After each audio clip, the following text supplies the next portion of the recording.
زیادہ ڈپارٹمنٹس ہر انسان کے دماغ میں ہوتے ہیں. تو یہ اتفاق کی بات نہیں ہے. یہ ایک ایشور نے بہت ہی پلان انداز میں، بہت ہی انٹیلیجنس کے ساتھ ایشور نے بنایا ہے. جہاں تک پڑھنے کی بات ہے، دنیا کے جتنے بھی مذاہب ہیں، just I am not discussing atheist, لیکن دنیا میں جو مذاہب ہیں ایتھیسٹ بہت کم ہیں. دنیا میں عیسائی ہیں، وہ مانتے ہیں، مسلمان ہیں، وہ مانتے ہیں، ہندوز میں پرلے کا کانسیپٹ ہے، پورا باقاعدہ کنسیپٹ ہے، آپ اس کو پڑھیں گے تو مل جائے گا. تو جیوز ہیں، ان کے یہاں ہے. یہ پرلے کیا ہے یہ میں ہلکا سا اشارہ کرتا ہوں. پرلے کا مطلب یہ ہے کہ اللہ تعالیٰ نے انسانوں کو اس دنیا میں ایک ٹائم دیا ہے. ہر انسان اپنے ٹائم کو پورا کر رہا ہے. کسی کا ٹائم 70 سال ہے، کسی کا 50 سال ہے، کسی کا 60 سال ہے. ہر کو اس کے ٹائم کے اعتبار سے ایشور ایک ایگزامن پیریڈ سے گزار رہے ہیں. پویتر قرآن میں لکھا ہے کہ لِيَبْلُوَكُمْ أَيُّكُمْ أَحْسَنُ عَمَلًا.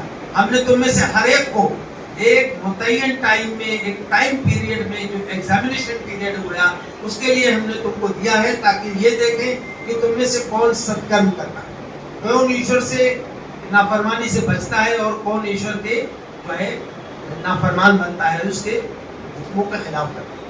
تو یہ جو ٹائم دیا گیا ہے یہ ایشور کا دیا ہوا ٹائم ہے.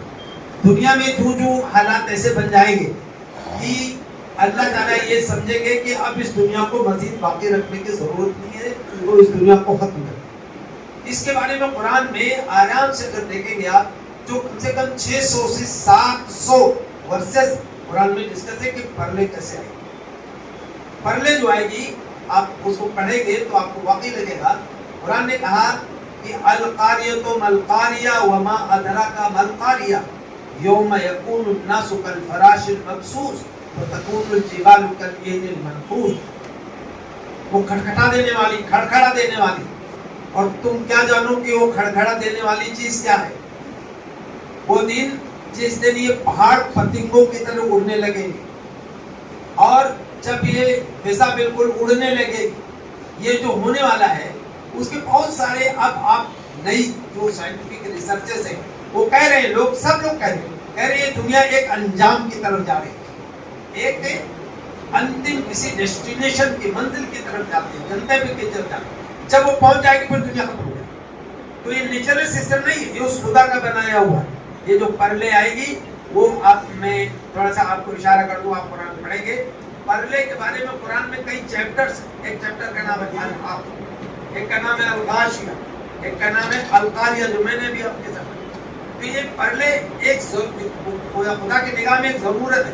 جب پرلے آ جائے گی اس دنیا کو ختم کر دیا جائے گا، اور ہر انسان آدم سے لے کے پرلے کے ٹائم تک جتنے لوگ ہیں سب کو کھڑا کیا جائے گا، سب کا حساب و کتاب ہوگا. جس نے ایشور کے حقوق ادا کیے ہوں گے وہ کامیاب ہوگا. جس نے ایشور کے وجود، اس کے ایگزسٹنس اور اس کو نظر انداز کیا ہوگا، ایشور کی نافرمانی کی ہوگی، انسانوں کو غلام بنایا ہوگا، انسانوں کا ایکسپلائٹیشن کیا ہوگا، وہ پکڑا جائے گا. اللہ تعالیٰ اس کو سزا دے گا. یہ پورا پڑھنے کا کنسیپٹ ہے، اس کو اسلام کے اندر کہا گیا ہے concept of day of judgement, یعنی حساب کے دن کی کا عقیدہ یا سنکلپنا. تو یہ چیز بالکل آنے والی ہے، اور اسی کے ذریعے انسان کو اپنے اعمال کا انجام یا پھل ملنے کا وقت آ رہا ہے. جیسے ہم میں سے ہر ایک جا رہا ہے، ہر ایک پرلے کی طرف جا رہا ہے. ہر ایک کے پرلے کی شروعات اس دن ہو جاتی ہے اور اس کی سانس بڑھ جاتی ہے، اور دوسروں کے کندھے پہ سوار ہو کر کے وہ مٹی کے گھڑے میں پہنچ جاتا ہے. اور اس کے بعد وہ ویٹنگ پیریڈ میں ہے، جب یہ دنیا فائنلی ختم ہوگی تب ایک ایک انسان کا حساب. تو یہ پڑھنے کا کنسیپٹ.